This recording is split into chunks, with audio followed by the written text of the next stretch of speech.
आज मेरी नंद के घर दावत थी। मेरी एक ही नंद है और वो भी यूके में होती है। और जब भी मेरे बच्चों को पता लगता है आज हम पप्पा के घर जा रहे हैं, ये पप्पा हमारे घर आ रही है, बच्चे बहुत खुश होते हैं। हमने 12 बजे निकलना था पर तैयार होते होते 1 बज गया। सबसे पहले हम आस्था गए। आस्था जाके हमने फ्रूट लिया क्योंकि वो मीठा तो खाते नहीं है, तो हमने कहा चलो इस बहाने हम फ्रूट ले जाते हैं उनके लिए। और फाइनली 2 आवर्स के बाद हम उनके घर पहुंच गए। मेरी नंद के पास इतना टाइम नहीं होता तो वो अपने खाने किसी को कह के बनवाती होती है, पर हमारे आने पर उन्होंने इतना घर प्यारा सजाया हुआ था, इतने खाने बनाए हुए थे। उनके एफर्ट को देख के पता लग रहा था कि उनको कितनी खुशी हुई है हमारे आने की। उन्होंने हमारे आने से पहले सब कुछ रेडी किया हुआ था। मैंने कहा चलो रोटियां गर्म कर लेती हूँ। उतनी देर में वो सारा टेबल सेट कर रही थी। दावत की खुशी में मैंने सुबह का नाश्ता भी नहीं किया था और मैंने आके शुक्र किया कि मैंने नाश्ता नहीं किया, मैं खुल के खाना खा सकूंगी। खाना खाने के बाद हमने मिलकर किचन साफ किया, बर्तन डिश वॉशर ने धो दिए थे।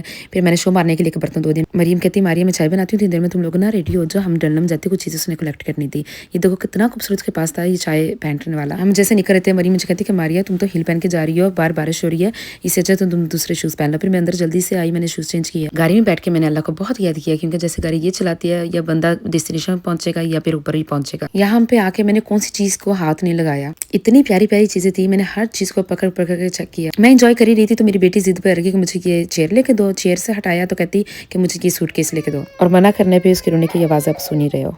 मैं भी एक्सप्लोर कर ही रही थी तो मेरे बच्चों को टॉयज पसंद आ गए और उन्होंने पप्पो से जिद लगा दी कि हमें हर चीज लेकर दो। और पप्पो भी वैसी कि उनको हर चीज लेके देती है जो वो कहते हैं। समटाइम्स मैं सोचती होती हूँ कि पता नहीं पप्पो नाम क्यों इतना बदनाम है, पर मेरे बच्चों की पप्पो आई थिंक दुनिया की बेस्ट पप्पो है। फिर मरियम हमें लगी कॉफी पीने के लिए और यहाँ पे हमने आके इतना एंजॉय किया, इतनी बातें की है, और एज यूजुअल मेरे हंसने की आवाजें हर जगह आ रही थी। उसके बाद हमने घर जाके आइसक्रीम खाई। मरियम ने हमारे लिए इतने स्नैक पैक किए हुए थे, बच्चों की इतनी चीजें पैक की हुई थी। आए हम 1 बैग से थे जहाँ हम 2 बैग से रहे थे। बातें करते करते पता नहीं चला रात के 10 बज गए। फिर हम घर के लिए निकले एंड ऑफ कोर्स हम देसी निकलते वक्त हमें दुनिया की सारी बातें याद आ रही होती हैं। 10 दफा मैंने अल्लाह हाफिज करना था एक दूसरे को। फिर मैंने अल्लाह ताला का लाख लाख शुक्र किया कि हम blessed with the best Nand ever. मिलते हैं नेक्स्ट व्लॉग पे। अल्लाह हाफिज।